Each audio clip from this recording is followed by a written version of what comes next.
Estamos estudiando de una forma breve en dos conferencias qué es el Apocalipsis. Esta es la segunda parte y es un estudio muy importante, muy necesario, y le he pedido a Dios mucha sabiduría en oración para que pueda yo expresarme con las palabras más comprensibles que ustedes puedan recibir para entender. Esta fue la característica más grande de Jesucristo como maestro, que ha sido el gran maestro de maestros. Y tú vienes a los evangelios y encuentras un lenguaje, los árboles, las semillas, el agua, el luégano, la lechuga, los pájaros, puras palabras sencillas, clarísimas, que hasta un agricultor, un ranchero podría entender. Ese fue el lenguaje que Jesucristo usó. Sin embargo, detrás de este lenguaje tan hiper sencillo, como las parábolas y todo lo que Jesús dijo, yo soy el pan que descendió del cielo, yo soy la luz del mundo, se encontraba escondido detrás de estas palabras la sabiduría de Dios. Y así rápidamente puedes tú comenzar a estudiar Mateo 13, la parábola de las semillas. Un sembrador salió y sembró, una cayó junto a la tierra, vinieron los pájaros, se la llevaron, otra cayó entre los espinos, otra entre las piedras y otra cayó en buena tierra. Y toda la audiencia que Cristo tenía no entendían o se oían como un cuento para dormir a un niño. Pero detrás de las parábolas y de esas enseñanzas se encontraba la sabiduría de Dios. ¿Y qué hizo Jesucristo? Les dijo, cuando acababa de predicar las parábolas, agarró a sus discípulos, vengan para acá. A ustedes les he dado a conocer estos misterios, no a la gente común y corriente. Y les voy a explicar la parábola. El sembrador salió a sembrar, la semilla es la palabra de Dios. La tierra es el corazón humano. Y cuando alguien escucha la palabra de Dios, no entiende, y los pájaros son el diablo que viene y arrebata la semilla para que no dé fruto. La que cayó entre espinos es gente que no entiende la palabra y se retira antes de tiempo. La que cayó entre las piedras son personas que por el afán del dinero, el afán de la vida y las riquezas engañosas abandonan el camino y ahogan la palabra. Y la que dio fruto son los que la reciben y mantienen regando la semilla, manteniéndose, leyendo la Biblia a diario, memorizando la Biblia, estudiando la Biblia, comparando la Biblia y trayendo la Biblia el domingo a la iglesia. Esos son los que van a dar fruto. Entonces, ¿cuántas enseñanzas tan profundas se encontraban en un lenguaje tan sencillo? Pero cuando llegamos al Apocalipsis, llegamos a un libro donde más de 250 citas provienen del Antiguo Testamento. Y encontramos candeleros, el altar de Dios, el tabernáculo, los 144,000 judíos, las estrellas, etcétera, etcétera. Lenguaje que provenía del Antiguo Testamento y una simbología impresionante. Y esto ha hecho que inclusive maestros de la Biblia se hayan rehusado a enseñar el libro del Apocalipsis. Porque dicen, pues es demasiadas interpretaciones, demasiados símbolos, etcétera, etcétera. Pero no. El versículo 3 dice, dichosos los que leen y los que oyen las palabras de esta profecía. Todas las cosas en el Antiguo Testamento quedaron selladas. Pero el libro del Apocalipsis es un libro que no está sellado y que va a ser revelado a los entendidos de la generación en la que tú y yo pertenecemos. Antes de abordar algunos temas aquí importantes, vayamos rápidamente al libro de Daniel, capítulo 12, porque el libro del Apocalipsis no puede ser comprendido sin antes estudiar Daniel. Porque Daniel puso los cimientos y el apóstol Juan, que escribió Apocalipsis, construyó sobre lo que Daniel recibió en sus visiones. Y veamos esta revelación tan preciosa en el libro de Daniel, que escribió 600 años antes del apóstol Juan, o hace 2600 años. Dice el versículo 4, le dice un ángel a Daniel: pero tú, Daniel, cierra las palabras y sella el libro. O sea, prohibido leer lo que te voy a decir hasta los tiempos finales. Sella el libro hasta el tiempo del fin, que es el tiempo en que tú y yo estamos viviendo. Muchos correrán de aquí para allá y la ciencia aumentará. Versículo 9.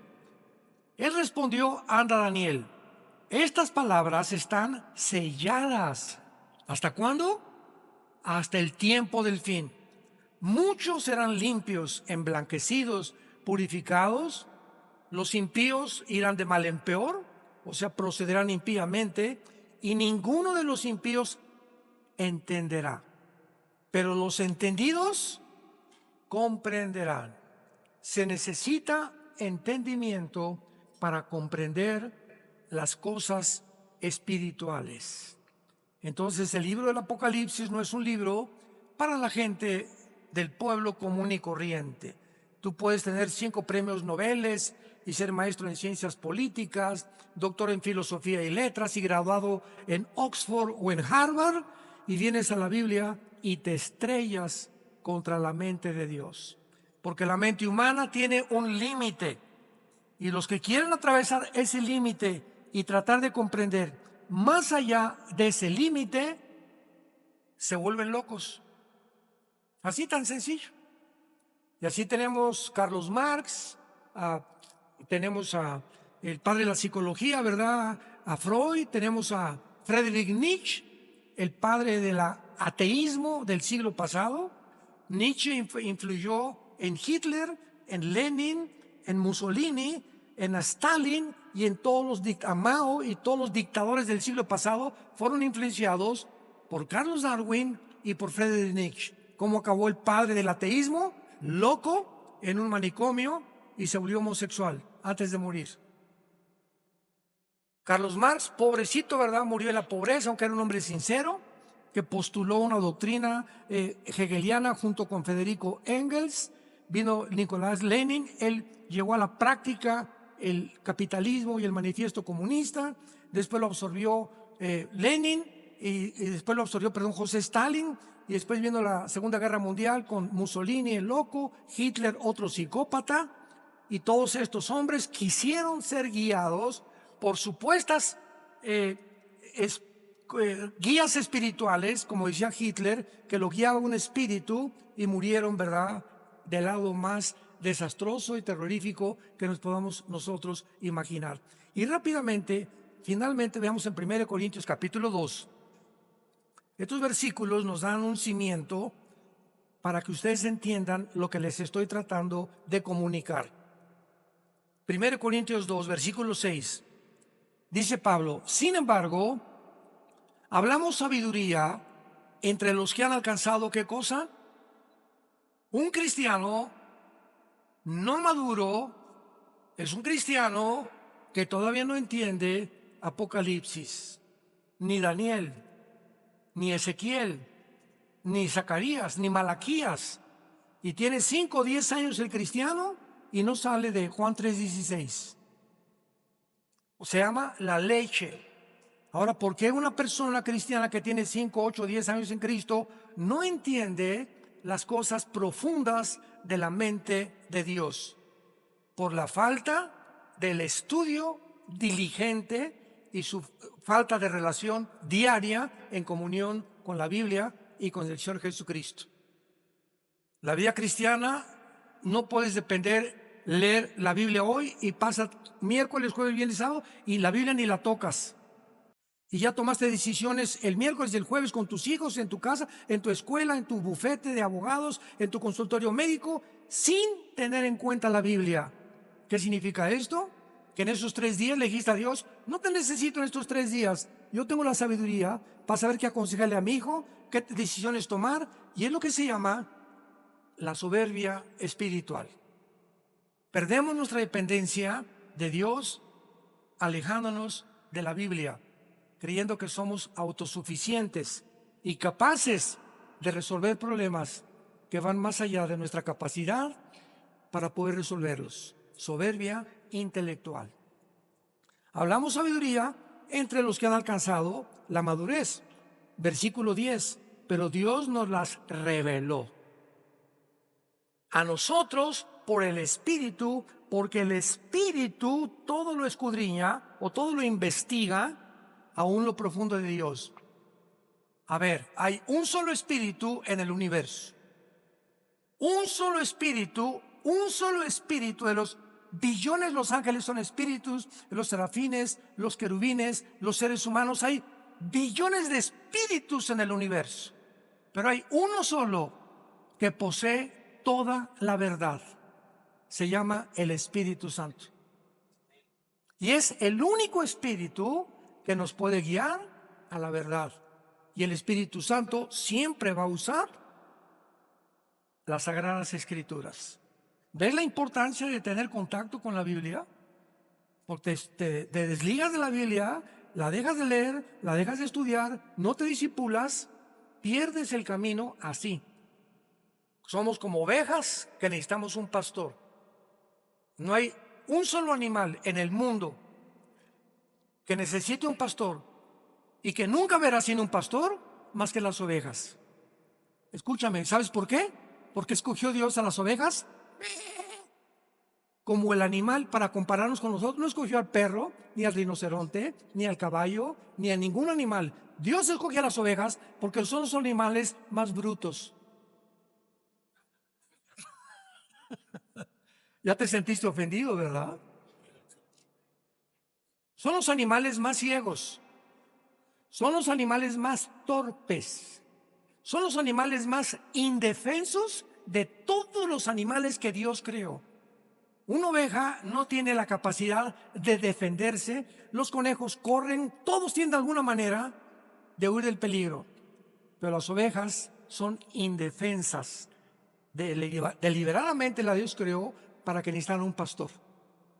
Así que nosotros somos igual de semiciegos. Las ovejas no ven de aquí a 5 o 6 metros, pero cuando oyen el cayado del pastor que golpea, sí oyen. No ven, pero oyen.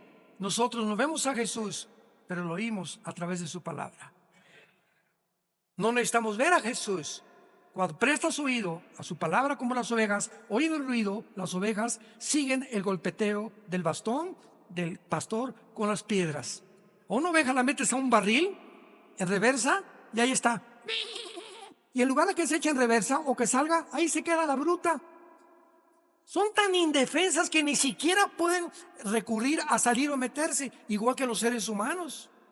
Tengo un problema, voy al psicólogo, la doctora Corazón, Walter Mercado, los astrólogos, espiritismo, un chamán, un brujo. Somos tan tontos de creer que hay alguien en el mundo que nos puede ayudar, menos Dios.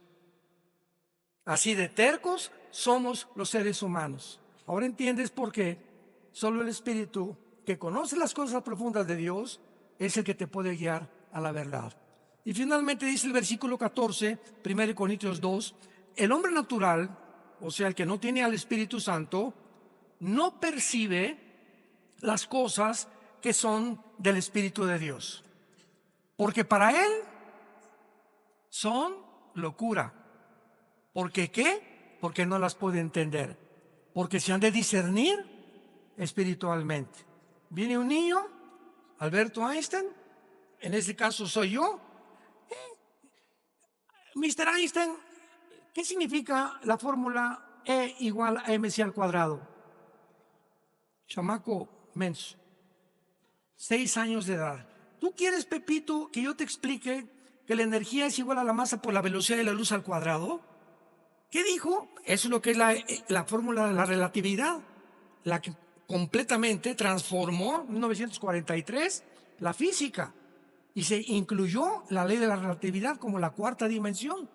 Pero Pepito, mira, por más que te explique lo de la velocidad, o la energía sobre la masa, pero la velocidad al cuadrado, etcétera, no lo vas a entender.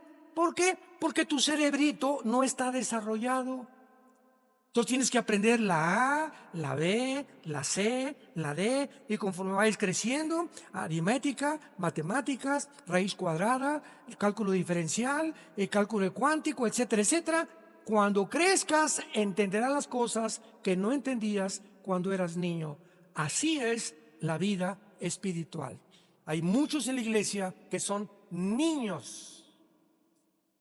Y vienen a la Biblia y por más que la leen, no entienden muchas cosas que ya deberías entender. Porque no las entiendes, porque no te gusta estudiar la Biblia diligentemente.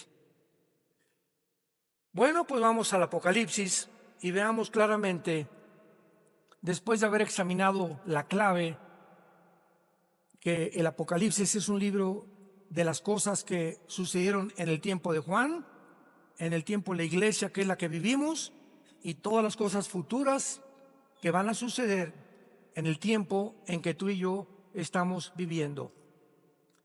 En el capítulo 6 del Apocalipsis se inicia, después de la iglesia que ha sido arrebatada al cielo, el derramamiento de los sellos de Dios. Vean esto, antiguamente, voy a tomar una hoja más simple, una hoja. Antiguamente no había o no se escribía como se escribe actualmente. En el capítulo 5 del Apocalipsis se describe a Dios con un rollo. Y de repente un ángel proclama en el universo, ¿quién es digno?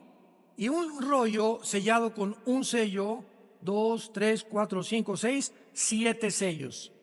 Antiguamente, si yo le quería mandar un mensaje a mi patrón o a mi compadre o a alguna persona, le ponía una cera y en el anillo personal de mi familia lo ponía así, que sellaba, y cuando recibía la persona, mi destinatario, el rollo, sabía que venía de mí y que no era una falsificación.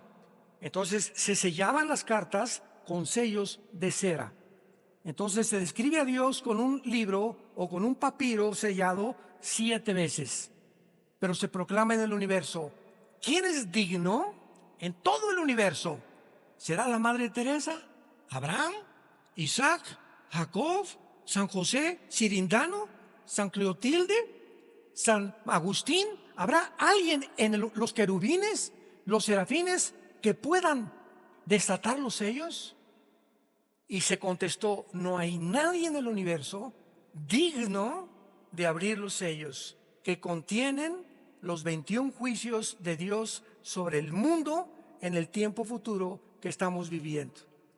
Y finalmente, el apóstol Juan, que estaba viendo toda esta escena del cielo, dice, pero vi uno como el Cordero de Dios, que se acercaba al trono de Dios y el Padre le entregaba a Jesucristo, ya resucitado por haber vencido la muerte, vencido a Satanás y vencido el pecado.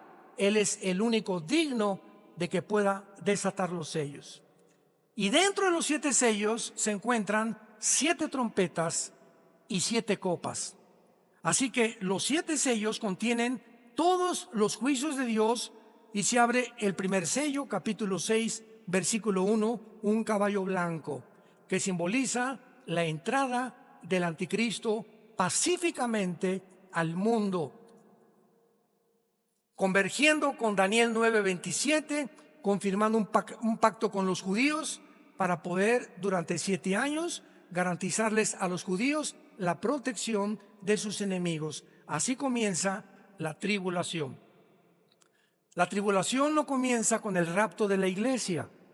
El rapto de la iglesia puede ser hoy, en la noche, mañana, dentro de un mes, y puede pasar entre el rapto de la iglesia y la confirmación del anticristo 1 año, o 6 meses, o 3 años.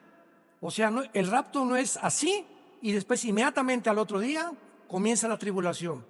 Puede haber un periodo intermedio entre el rapto y el inicio de la tribulación, donde todavía Dios continuará después del rapto otorgando su gracia para que muchos acepten a Jesucristo, que entrarán a la tribulación, desde luego, y posiblemente sean bastantes de los 144,000 judíos sellados que aparecen en el capítulo 7. Entonces Cristo quita el primer sello y aparece un caballo blanco. Noten ustedes que tenía un arco, pero con corona y sin flechas. Y si leen Daniel 8, 23 y 25, dice Daniel antes de Juan que cuando el anticristo se manifieste, se va a manifestar como un pacificador, resolviendo problemas enigmáticos, resolviendo el problema del clima, el problema de la pobreza, el problema de la economía, el problema de Europa, tal vez el problema entre Rusia y Ucrania, pero va a ser un mago de maldad, con una sabiduría diabólica, que el mundo no va a tener más que aceptarlo como tú eras la persona que necesitamos como líder en el mundo, y se convertirá en el final dictador mundial. Sin embargo, a los 3 años y medio va a violar esto, y dice el versículo 3, el segundo sello, vi un caballo bermejo. Inmediatamente el anticristo declara la guerra. Y ahí comienza los últimos 3 años y medio, o la gran tribulación. Porque los primeros 3 años y medio es la tribulación, y los segundos, división, 3 años y medio son la gran tribulación. Comienza con la guerra. La invasión de Putin a Ucrania no desatará la Tercera Guerra Mundial. La Tercera Guerra Mundial lo retrata Apocalipsis 16 del 2 en adelante, que se llama el Armagedón. Cuando los reyes del Oriente, Siria, Irak, tal vez Rusia, Corea del Norte, la India van a formar parte de esta coalición, van a atravesar el río Éufrates, que por cierto ya se está secando, para dirigirse a Israel, al Valle del Megido. Ahora que muchos nos van a acompañar en junio a Israel, vamos al Valle del Megido. Napoleón Bonaparte dijo cuando estuvo ahí, este lugar seguramente lo ocupará la Tercera Guerra Mundial. Es un valle inmenso, el Valle del Megido, que se llama en Joel 3 el Valle de Josafat. Entonces ahí va a ser la Tercera Guerra Mundial. Para que la Tercera Guerra Mundial se realice faltan 2 o 3 guerras más, que tal vez nosotros vayamos a ver. Es posible que este año veamos una guerra de carácter nuclear. No que desaparezca el mundo, pero varias naciones pueden comenzar ya a eliminarse del mapa o del mapamundi humano. Y posiblemente, ¿verdad?, sean un conflicto que pueda desatarse principalmente en el Medio Oriente, porque para que el anticristo surja, Estados Unidos tiene que desaparecer. Y ahorita las dos potencias que se han enfrentado son Rusia, apoyada por Irán, apoyada por Rusia, apoyada por Siria, apoyada por Irak. Putin tiene todo el apoyo de todas las naciones musulmanas, tanto de los chiitas como de los sunis, y de casi 8 o 10 naciones del Medio Oriente en contra de Estados Unidos y del ejército de Europa, que es la OTAN, que se formó en 1947 para impedir la propagación del comunismo hacia el norte y el oriente de Europa. Así que ahorita hay un conflicto entre Oriente y Occidente. ¿Quién va a ganar de esta guerra? A fuerza. Rusia o manda bombas a Estados Unidos, y Estados Unidos no tiene la capacidad de detener las bombas de Putin o de Rusia por la siguiente razón. Escuchen con mucha atención. Cuando cayó el comunismo en 1991, Estados Unidos se engrandeció y se ensoberbeció. Ya el comunismo fracasó, ya lo vieron. Ahora el capitalismo, como les hemos dicho, la libertad, el libre comercio, el libre mercado, ¿verdad?, la democracia, van a triunfar. Y hasta Rusia algún día, que ya vio que el comunismo no funciona, va a ser democrática. Pasaron no ni siquiera 10 años. Y comenzó el siglo XXI cuando nombraron al exdirector de la KGB, Putin, como presidente de Rusia. Y Putin surge como exdirector de la KGB, como el estratega militar número 1 de la humanidad. Ese chaparrito peloncito que tú ves, que es judoka, cinta negra en judo, y que 3 veces a la semana se mete un agua con hielos, y que tiene una condición física extraordinaria, es el estratega militar número 1 en el mundo. Y entonces invade Ucrania porque ve que están rodeando la OTAN a Ucrania con tanques de guerra, y el día que llegaran los de la OTAN a poner misiles en Ucrania apuntando a Moscú, se acababa Rusia. ¿Por qué? Porque en 15 minutos un misil de Ucrania a Moscú llega en 15 minutos y acabarían con Rusia. No lo iba a permitir Putin. Bueno, ustedes ya saben todo este relajo que hubo, ¿verdad? Los Estados Unidos, no podemos permitir esto, sanciones económicas que fracasaron. Europa se hundió más, el dólar se hundió más todavía, porque el rublo y el yuan de China se fortalecieron al rublo ruso, Irán fortaleció con el petróleo a Rusia, y Rusia no le han hecho absolutamente nada las sanciones económicas. Además, Rusia actualmente es la potencia mundial con el mayor armamento nuclear, que no tiene ni Estados Unidos, ni China, ni Corea del Norte, ni ninguna nación del mundo. El armamento nuclear que tienen los rusos supera. Estados Unidos tiene navíos, portaaviones, aviones F-35 de combate, lo que tú me quieras mencionar. Pero la capacidad nuclear de Rusia nadie la supera. ¿Por qué? El presidente Biden tiene un portafolio que contiene los códigos para poder desatar una guerra mundial. Y vamos a suponer que le hablan al presidente Biden.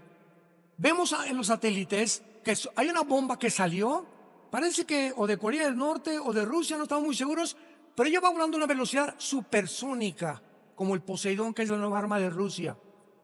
Esta arma, este misil que Rusia enviará a Estados Unidos, tardaría 23 o 24 minutos en llegar a Washington o a Nueva York. 23 o 24 minutos. En el portafolio que tiene el presidente de Estados Unidos, tiene que abrirlo y tiene que apretar un botón, dando la orden al ejército, a la Fuerza Aérea y a la Marina de que abran las compuertas para las armas nucleares y contesten el fuego nuclear contra Rusia.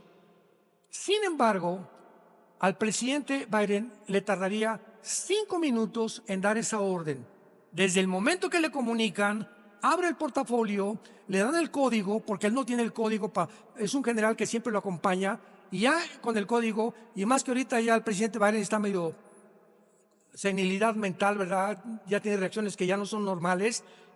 ¿Cuánto tardaría? Esos 5 minutos no le bastarían a Estados Unidos para impedir que Rusia explotara su primer misil en Washington o en Nueva York. Además de esto, Rusia tiene un submarino que se llama el Poseidón, que no lo tiene nadie, ninguna armada del mundo entero. Este submarino es indetectable. No se puede rastrear, porque casi todos por medio de ondas del sonido, pues se detectan, ¿verdad? Hay 5 submarinos Poseidón en el Atlántico apuntando a Washington y 5 en el Golfo, en el mar Pacífico apuntando a Los Ángeles y a todo el área occidental de Estados Unidos. Estos submarinos, Estados Unidos ahorita no sabe dónde están. Así que de cualquier manera que sigan arrinconando a Putin, porque también es un monstruo, ¿verdad? Porque está hecho barbaridad y tremenda. No estamos defendiendo a nadie, estamos presentando la realidad. En el momento en que él decida, borra a Estados Unidos del mapa en medio minuto. Solamente neutralizando Washington y Nueva York, se acaba la Casa Blanca, se acaba Estados Unidos. La bolsa de valores desaparece, desaparece la Casa Blanca, desaparecen los senadores, desaparece todo el movimiento político y económico de la nación que hace más de 75 años ha tenido el liderazgo mundial. Y esta es la guerra que el anticristo desarrollará. Estados Unidos no puede permanecer si el anticristo va a surgir como el próximo líder mundial. Él no puede tener competencia. Rusia aparece en Ezequiel 38, la China aparece en Apocalipsis 9 y en Apocalipsis 16. Así que sabemos, de todas esas naciones ahorita, los que van a sobrevivir va a ser Irán, va a ser Turquía, va a ser la Rusia, va a ser la China y las naciones del Medio Oriente. Europa y Querétaro se borrarán del mapa. ¿Por qué lo digo esto? Vayamos en Apocalipsis 6, versículo, a ver el cuarto sello. Apocalipsis 6, versículo 8. Veamos lo que hace 2600 años profetizó la Biblia. Y todo tiene una conceptualidad, un sentido común, una lógica tan grande. Cuando unimos las piezas de todo lo que está pasando, no hay ninguna pieza suelta, no hay coincidencias en la vida. Todo forma parte de un plan perfectamente bien planificado, desarrollado, estratégicamente elaborado, que la Biblia se adelantó para revelárselo al pueblo de Dios. Para que nosotros no estamos en tinieblas. No tenemos por qué vivir en inseguridad. ¿Y si el dólar se cae? ¿Y si el peso? ¿Y si esto? ¿Y si el otro? ¿Y qué? No te dejaré ni te desampararé, dice el Señor. ¿No se acuerdan del desierto? 2 millones de personas los mandé a un desierto, sin Oxxo, sin Walmart, sin Plaza Atenea, sin zapaterías, sin agua, sin ropa, sin sastres, sin costureras. Casi 40 años. Deuteronomio capítulo 8, y los afligí para probarlos y demostrarles que en medio de un mundo completamente como es el desierto, la vida de un desierto, donde puras lagartijas tienes todos los días para ver nada más, ni televisión ni nada, su vestido no envejeció, sus pies no se hincharon, porque yo soy Dios que los sostengo con la diestra de mi poder. ¿Por qué tenemos miedo, pueblo de Dios? Pase lo que pase. Si Él sostuvo tanta gente sin nada, ahora pase lo que pase en el mundo, Dios tiene más poder todavía, porque su Hijo resucitó entre los muertos y vive dentro de ti. Y nos dejó su libro para que pudiéramos aprender de este libro las maravillas que nos esperan en este mundo después que todo desaparezca. Dice Apocalipsis 6, versículo 8, miré un caballo amarillo. Léanlo con mucha atención. Y el que lo montaba tenía por nombre Muerte, y el Hades, o sea, el infierno, le seguía. Y le fue dada potestad sobre, ¿cuántos? La cuarta parte de la tierra, para matar con espada, o sea, con guerra, con hambre, que es el resultado de las guerras, con mortandad, que son pestes, y con las fieras de la tierra, que se vienen de la selva a las ciudades por falta de comida, acabar con los moribundos y con los muertos. ¿Cuántos habitantes hay en el mundo ahorita? 8,000 millones. Le quitamos la cuarta parte, ¿cuántos son? 2,000 millones. Estamos comenzando apenas. Las primeras guerras morirán 2,000 millones de personas. ¿Tienes idea de cuál es esto? Para que tengas una ligera idea, desde Alaska hasta la Patagonia en Argentina, todo el continente americano, Canadá, Estados Unidos, México, Panamá, Guatemala, hasta la Patagonia, habemos 1,100 millones de seres humanos. Aquí está diciendo que al principio morirán 2 continentes enteros, iguales al continente americano de personas. Y como en la Biblia no aparece Estados Unidos, ni Querétaro, ni México, ni ninguna nación solamente encuentras en la Biblia, al final de los tiempos, naciones del norte de África y del Medio Oriente, y algunas de Asia Central, nada más. Lo que nos da a entender que después de que caiga Estados Unidos, desaparecerá todo el continente americano, tú y yo. Pero ya no vamos a estar aquí nosotros. Así que adiós, ya nos vemos al ratito, ¿eh? Adiós mundo cruel, ya nunca te veré, como dice la canción. Ahora, esto es muy importante porque dice el versículo que en el quinto sello, versículo 9, Juan vio con sus ojos, él estaba en el cielo. ¿Con qué ojos vio? Cuando Juan fue llevado al cielo para escribir el Apocalipsis y ver lo que pasaba en el mundo, la carne y la sangre, dice la Biblia, no pueden heredar el reino de Dios. Porque con nuestro cuerpo, la dimensión del cielo es otra dimensión que no está diseñada para que respiremos, ni vivamos, ni comamos allá como aquí en la tierra. Aquí de la atmósfera para abajo hay una capa de ozono y de aire compuesta por 93% de nitrógeno, oxígeno y algunos gases. Ahorita respiro y gracias a este aire, y qué bueno que no traigo pañal, ni bozal en la boca, este aire que respiro es el que le da vida a mis neuronas del cerebro.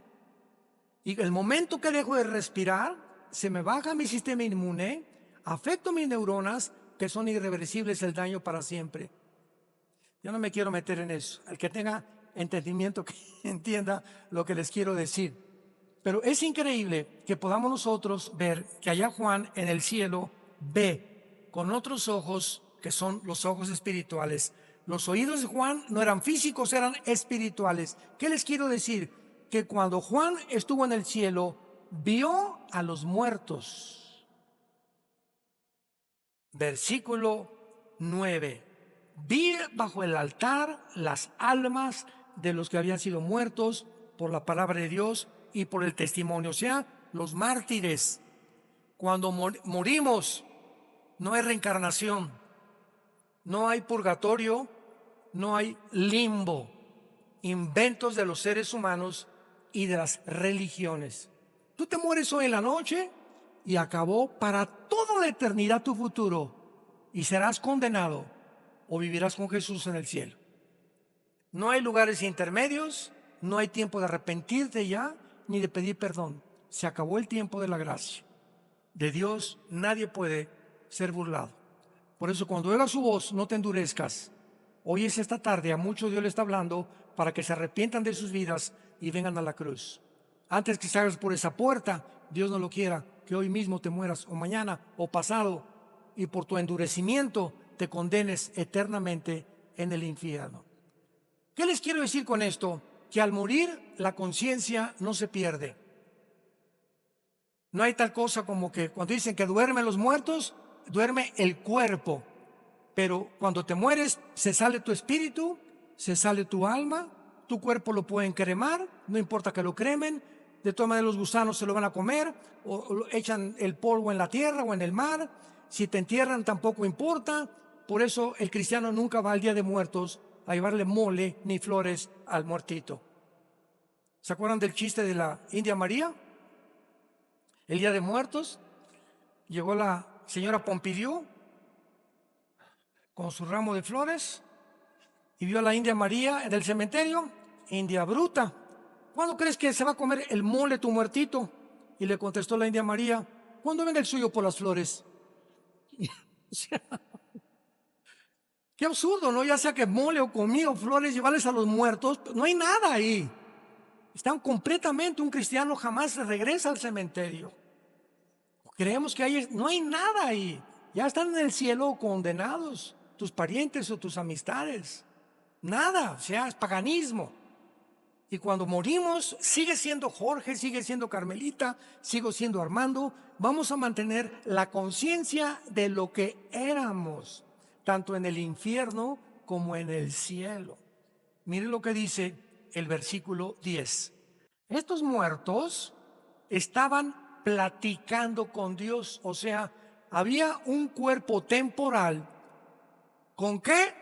Con cuerdas vocales, porque las cuerdas vocales de Luciano Pavarotti cuando murió, se quedaron y lo enterraron.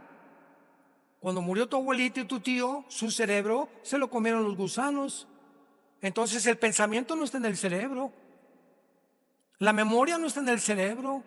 Está en otra dimensión que se llama la dimensión del espíritu. Porque seguimos manteniendo la conciencia de quienes éramos. Y tenemos nuevas cuerdas vocales, nuevos ojos adaptados para la otra dimensión. Pero seguimos siendo nosotros, pero con otro cuerpo. Estaban platicando con Dios y le decían a Dios, ¿hasta cuándo, Señor Santo y verdadero, no juzgas y venga nuestra sangre en los que moran en la tierra? Y se les dieron vestiduras blancas y se les dijo que descansaran un tiempo hasta que se completara el número de los muertos que iban a morir como ellos también. Vemos aquí rápidamente en los sellos al anticristo, vemos la cuarta parte de la humanidad, es el inicio de la tribulación, que todavía no estamos en la tribulación, gracias a Dios. Y así vamos en Apocalipsis capítulo 13, el surgimiento del anticristo marcando al mundo. Este tiempo que pasamos de pandemia fue un ensayo. Se demostró que por primera vez, después de la Segunda Guerra Mundial, los experimentos que hicieron con nosotros sobrepasaron a los nazis y a los fascistas que seguían a Mussolini en Italia. ¿Por qué? Porque el experimento con nosotros jamás se había hecho con los niños. Desde los nazis, que Mengele, el doctor de Hitler, abría a las mujeres y les querían poner ojos verdes a los que tenían ojos negros y querían mezclar el ADN con otras cosas, y fracasó el nazismo, gracias a Dios, pero querían crear una raza superior. Y es lo que actualmente en el mundo se llama transhumanismo. Están tratando de crear una raza superior. Porque si somos amibas y venimos de la evolución, ahora tenemos la tecnología y la genética para poder crear un ser humano que ya debemos evolucionar. Y ahora, como decía Elon Musk, el dueño de Proyecto X y del Tesla, etcétera, etcétera, vamos a inventar un chip, meterlo intravenoso que llegue al cerebro y subir los pensamientos a una nube. Y de la nube poder controlar a través de una computadora y del chip el cerebro de una persona, porque si quieres aprender japonés en 3 horas, en lugar de 3 o 4 años, lo puedes hacer. Si ya no quieres tener ira, envidia, celos, etcétera, etcétera, el chip va a comenzar a abordar ciertas áreas de tu cerebro para poder crear un superhombre y que ya no hay maldad en el mundo. Esto no es ciencia, esto es ciencia ficción. Yo le llamo marihuanadas. Estos son los científicos del siglo XXI,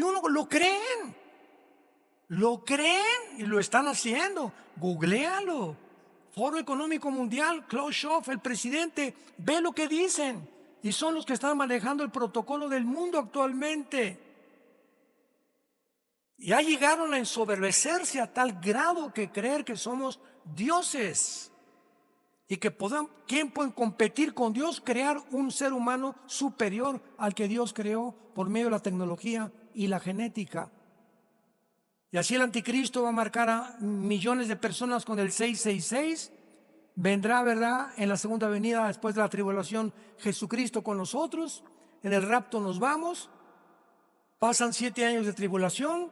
Y mientras está aquí la tribulación, estamos en el cielo. 1 Corintios 3, del 10 al 12. 1 Corintios 15, 51 al 53, Romanos 14, 10. Estamos en el cielo con Dios, en el juicio de las obras, porque seremos juzgados ya no conforme a la salvación, sino a lo que hiciste mientras estabas tú y yo en el cuerpo, lo que hicimos o lo que dejamos de hacer, y los motivos por los cuales hicimos lo que hicimos para la obra de Dios. Y después de que seamos juzgados y entregar las recompensas, vienen las bodas del Cordero, Apocalipsis 19, y acabando las bodas, bajamos al terminar la tribulación del mundo con los ángeles de Cristo, Apocalipsis 19, a establecer su reino milenial, donde moraremos en el reino mesiánico prometido a los patriarcas y a todos los profetas del Antiguo Testamento, 1000 años. Al acabar los 1000 años, que va a estar Satanás atado, va a ser desatado otra vez, la última rebelión, y bajará la Nueva Jerusalén, Apocalipsis 21 y 22, al mundo, y en la Nueva Jerusalén entraremos a vivir para siempre con Jesucristo. Y dice Daniel capítulo 7, que muchos gobernarán otras galaxias, porque Dios creará cielos nuevos y nueva tierra. Muchos tendrán tronos, no todos los cristianos van a ser capitanes, ni coroneles, ni generales. Muchos cristianos seguirán siendo soldados rasos en la otra vida, porque eso es lo que quisieron ser. Pues yo de panzazo con que pase, pues ya, con eso me conformo.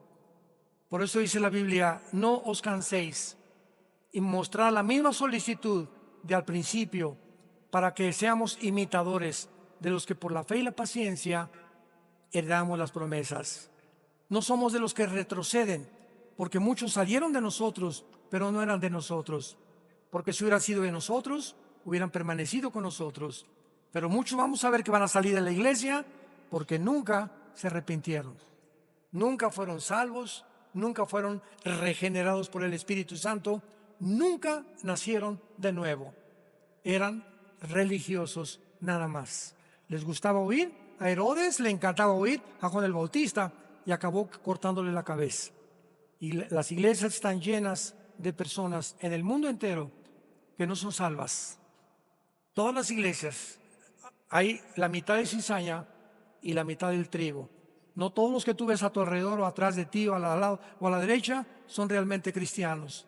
El tiempo lo dirá por la conducta, la forma, las palabras y su forma de vivir.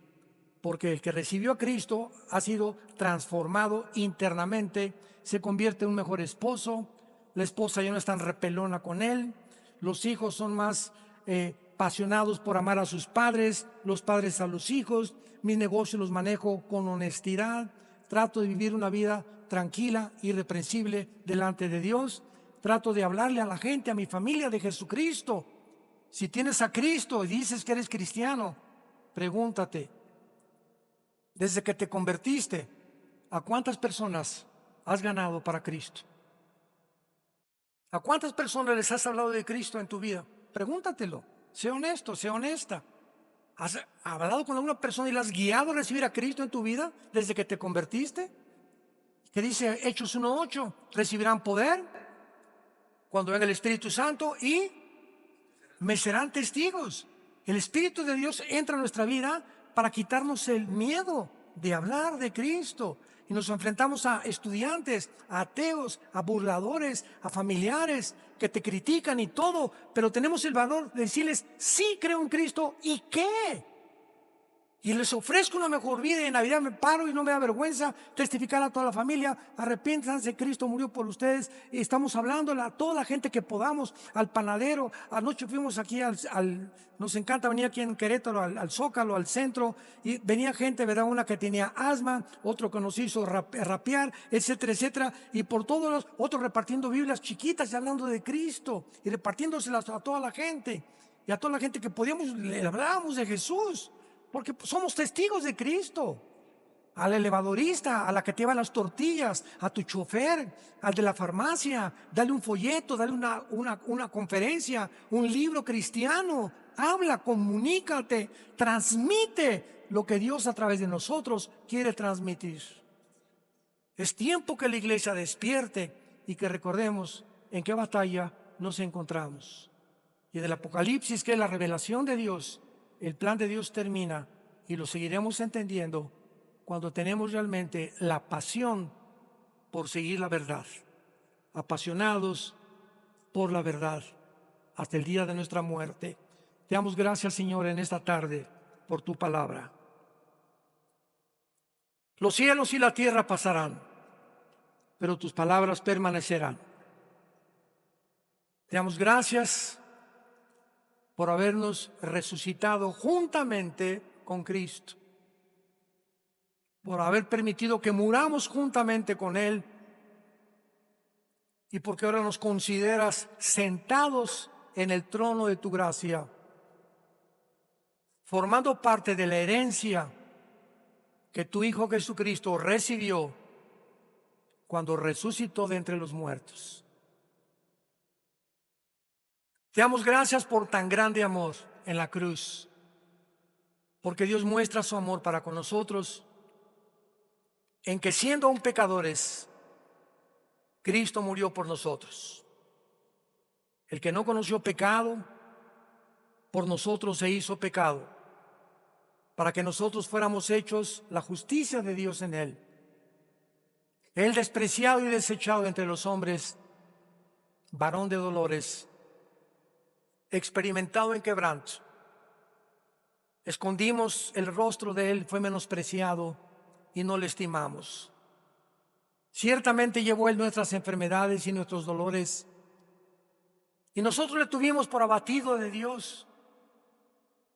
Como oveja, delante de sus trasquiladores, enmudeció y no abrió su boca. Y todos nosotros, como ovejas sin pastor, nos salimos y nos perdimos en caminos tan diferentes.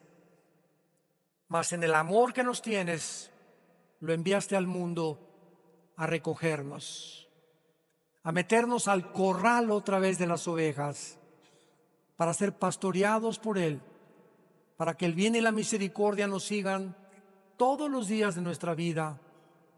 Y algún día, en tu casa, Señor, moraremos eternamente contigo. Si tú en esta mañana no tienes la seguridad de la vida eterna, ustedes que nos ven a través de la televisión también, pídele a Cristo entrar a tu vida por primera vez con estas palabras. Dile ahí desde donde te encuentras.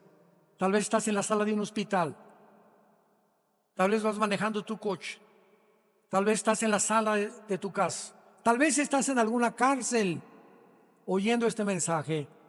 Dile, Señor mío y Dios mío, perdona mi vida. Perdona mis pecados. Porque creo que en esa cruz tu Hijo derramó su sangre para pagar por ellos. Y que a los 3 días resucitó de los muertos. Y ahora, Señor Jesús, como creo que vives, eternamente te pido en este instante que entres a mi vida. Te recibo como mi Señor y mi Salvador. Y el día de mi muerte moriré en paz, porque sé que me has dado la salvación para volver a verte físicamente, en espíritu y verdad. En el nombre de Jesús. Amén.